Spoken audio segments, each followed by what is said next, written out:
नमस्कार दोस्तों। इस वीडियो में मैं आपको बताने वाला हूं इंसर्ट मेन्यू बार के शेप ऑप्शन के बारे में। इससे पहले के सभी ऑप्शन मैंने अपने इस वीडियो के डिस्क्रिप्शन बॉक्स में दे रखा है। साथ ही अगर आपको आगे के ऑप्शन जानना है तो हमारे चैनल को प्लीज़ सब्सक्राइब कर दें। तो स्टार्ट करते हैं आज का ये वीडियो।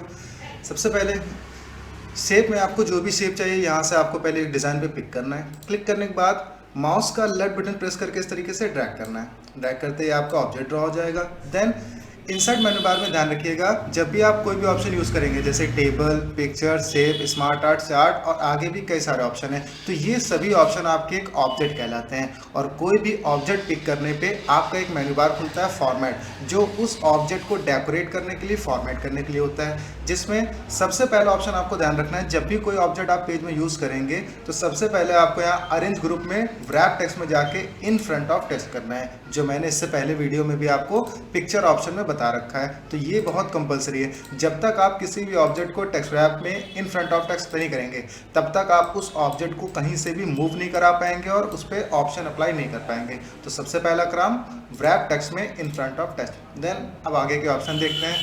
तो फॉर्मेट में सबसे पहला यहाँ पे आपको इंसर्ट शेप दिया जा रहा है कि अगर आपको और भी शेप ऐड करने हो तो आप यहाँ से जाके किसी भी नए शेप को इस तरीके से ड्रैग करके ऐड कर सकते हैं। उसके आगे यहाँ पे एक एडिट शेप का ऑप्शन दिया गया है कि अभी लाइक हमने जैसे स्टार शेप लिया है, अब इसी का अगर हमें शेप चेंज करना है तो एडिट शेप में जाके change shape, then pick next shape. तो यहाँ से आप किसी भी ऑब्जेक्ट का शेप चेंज कर सकते हैं। उसके बाद यहाँ पे एक ऑप्शन दिया गया है ड्रॉ टेक्स्ट बॉक्स कि अगर आप उसी शेप के अंदर अपना कोई कंटेंट लिखना चाहते हैं तो सिंपल आपको ड्रॉ टेक्स्ट बॉक्स पे क्लिक करना है और शेप के अंदर कुछ भी आपको टाइप कर देना है इस तरीके से। और यहाँ ध्यान रखिएगा, कंटेंट के अंदर की जो फॉर्मेटिंग है उसको आप होम से भी स्टाइल कर सकते हैं, यानी डेकोरेशन करना, फॉन्ट साइज इंक्रीज डिक्रीज करना, कलर वगैरह करना। साथ ही आपको फॉर्मेट में भी देखिए यहाँ पे आगे कंटेंट की स्टाइलिंग और डेकोरेशन मिल रहा है। देन यहाँ पे अब आपको आगे दिया गया शेप स्टाइल, यानी ऑब्जेक्ट को कलर करने के लिए, डिज़ाइन करने के लिए कई सारे ऑप्शन आपको दिए गए हैं इसमें। देन अगर आप खुद से कलर करना चाहते हैं तो आपको जाना है शेप फिल में, जहाँ से आपको सॉलिड कलर मिल जाएंगे। और भी कलर चाहिए तो आपको मोर फिल में जाना है और यहाँ से कलर पिक करना है। ओके। उसके नीचे अगर आपको कलर नहीं चाहिए तो सिंपल आपको नो फिल कर देना है। इसके साथ साथ नीचे एक ऑप्शन दिया गया है पिक्चर का कि अगर आप शेप में बैकग्राउंड में एज ए पिक्चर फिल करना चाहते हैं, यानी कलर की जगह पे पिक्चर, तो आप पिक्चर में पहले जाएंगे और यहाँ से आपको अपनी फाइल में जाके किसी भी एक पिक्चर को पिक कर लेना है जिस तरीके से। उसके नीचे नेक्स्ट एक ऑप्शन है आपका ग्रेडियंस। तो इस ऑप्शन को ध्यान रखिएगा, ग्रेडियंस का काम होता है एक से ज़्यादा कलर को मिला करके एक इफेक्ट तैयार करना। ग्रेडियंस मीन्स एक से ज़्यादा, यानी मिनिमम आपके 2 कलर होना कंपलसरी है, तो 2 या 2 से ज़्यादा कलर को मिला करके एक इफेक्ट तैयार करना, ये ग्रेडियंस कहलाता है। तो यहाँ पैटर्न तैयार करना। तो इसके अंदर ध्यान रखिएगा, ग्रेडियंस बहुत ज़्यादा इंपॉर्टेंट है कि अभी अगर आप वर्ड में यूज़ कर रहे हैं तो यहाँ पे हमारे लिए एक ऑप्शनल है कि ऑब्जेक्ट को बस डेकोरेट कर लिया, बट आगे जैसे ही आप बढ़ेंगे, जैसे पावर पॉइंट हो गया, कोरल हो गया, तो उन सब में मेन जो आपका काम होता है डिज़ाइनिंग का, और डिज़ाइनिंग में ग्रेडियंस, टेक्सचर वगैरह की बहुत पैटर्न होती है। तो ग्रेडियंस मीन्स एक से ज़्यादा कलर, यानी 2 या 2 से ज़्यादा कलर को कंबाइन करके एक इफेक्ट तैयार करना। तो इसके लिए सिंपल यहाँ पे देखिए कुछ आपको इफेक्ट दिया गया है, जैसे ये लाइट वेरिएंस है जिसमें आप देखिए एक साइड थोड़ा आपको डार्क हिस्सा दिख रहा है और एक साइड लाइट दिख रहा है। इसी के साथ अगर आपको खुद से ग्रेडियंस क्रिएट करनी है तो आपको यहाँ ग्रेडियंस में जाना है, मोर ग्रेडियंस में। तो यहाँ ग्रेडियंस पे क्लिक किया, यहाँ पे देखिए आपको प्रीसेट ग्रेडियंस दी गई है, यानी रेडीमेड आपको कुछ डिजाइनें दी गई हैं, तो इसमें से कोई भी एक डिजाइन पिक करनी है।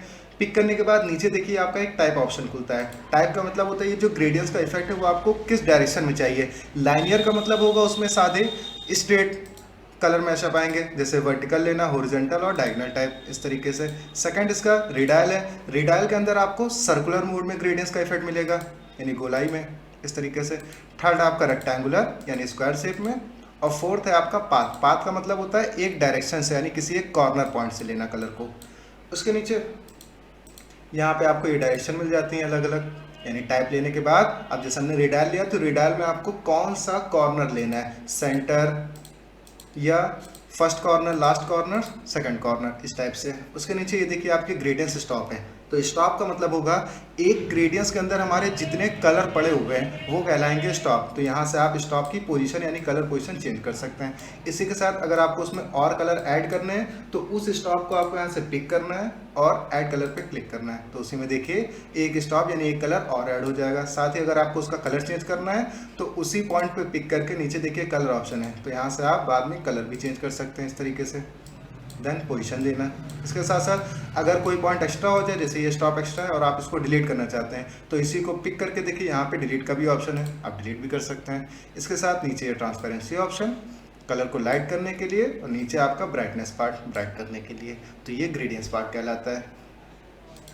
उसके बाद उसी ग्रेडियंस में देखिए नीचे आपका टेक्सचर ऑप्शन दिया गया है, जहाँ पे आपको कंप्यूटर खुद से रेडीमेड इफेक्ट तैयार करके देता है जिनको आप अपने वर्क में यूज़ कर सकते हैं कुछ इस तरीके से। देन नीचे आपका शेप आउटलाइन ऑप्शन, जो पिक्चर में आपको बॉर्डर दिखाई दे रहे हैं कुछ इस तरीके से। अभी देखिए बहुत हल्के हैं, तो पहले आपको जाना है शेप आउटलाइन में, यहाँ से आउटलाइन की थोड़ी सी वेट बढ़ानी है ताकि वो थोड़े डार्क दिखे। तो ये आउटलाइन बढ़ाया, देन आउटलाइन का कलर।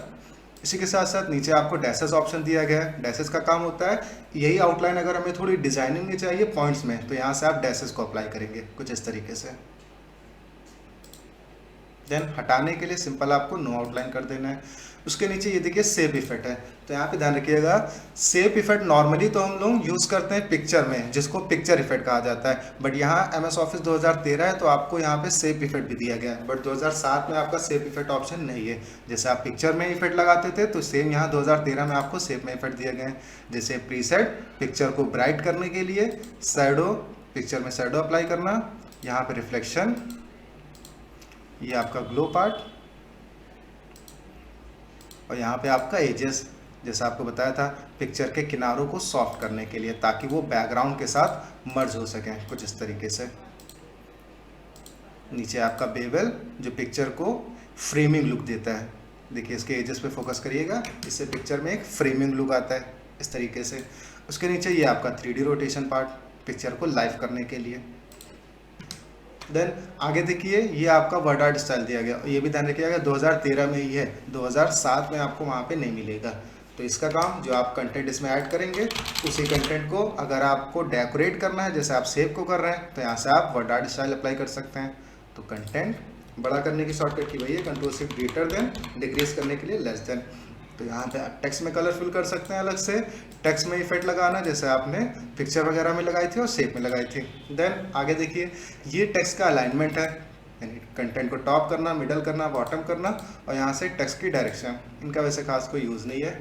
उसके आगे ये देखिए पूरा एक अरेंज ग्रुप दिया गया है, जिससे पहले हमने आपको पिक्चर में बताया था, यानी पोजीशन देना, लेफ्ट सेंटर राइट करना, text wrapping, square tight line वगैरह, bring to front, send to back, और सिलेक्शन पेन। तो सिलेक्शन पेन का काम ध्यान रखिएगा, सिलेक्शन पेन का काम होता है जब आप एक से ज़्यादा यानी कई सारे ऑब्जेक्ट यूज़ करते हैं कुछ इस तरीके से।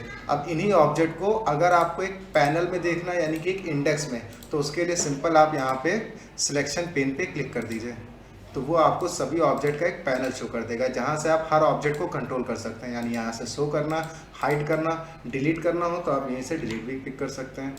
डिलीट करने के बाद क्लिक किया और डिलीट कर दिया, हाइड ऑल, शो ऑल। तो ये आपका सिलेक्शन पेन कहलाता है। इसके साथ साथ यहाँ पे देखिए आपका ग्रुप ऑप्शन दिया गया है। जैसे पहले लास्ट वीडियो में मैंने आपको बताया था कि ग्रुप ऑप्शन अरेंज के साथ होता है, लेकिन चलता ये केवल शेप और वर्ड आर्ट पे ही है, यानी कि आपका ये पिक्चर पे ग्रुप ऑप्शन काम नहीं करता है। तो ग्रुप का काम होगा जब आप एक से ज़्यादा ऑब्जेक्ट लेते हैं, यानी शेप या वर्ड आर्ट वगैरह, तो दोनों को एक साथ कनेक्ट करने के लिए हम ग्रुप को यूज़ करते हैं। तो इसके लिए पहले आपको एक ऑब्जेक्ट को पिक करना है, उसके बाद कीबोर्ड से शिफ्ट दबाना है और दूसरे ऑब्जेक्ट को पिक करना है, और जब दोनों सेलेक्ट हो जाएं तब आपको ग्रुप में जाके ग्रुप कर देना है। तो इससे देखिए दोनों ऑब्जेक्ट आपके कंबाइंड हो जाएंगे, कनेक्ट हो जाएंगे, जिससे आप दोनों को एक साथ मूव भी करा सकते हैं और एक साथ उनको डेकोरेट भी कर सकते हैं कुछ इस तरीके से। देन आगे सेम आपके वही ऑप्शन है, अलाइन करना, रोटेशन पार्ट और हाइट पे बढ़ाना। ये आपके शेप के सभी ऑप्शन कंप्लीट हो गए। तो आगे की वीडियो जानने के लिए हमारे चैनल को सब्सक्राइब कर दें। मिलते हैं नेक्स्ट वीडियो में। जय हिंद।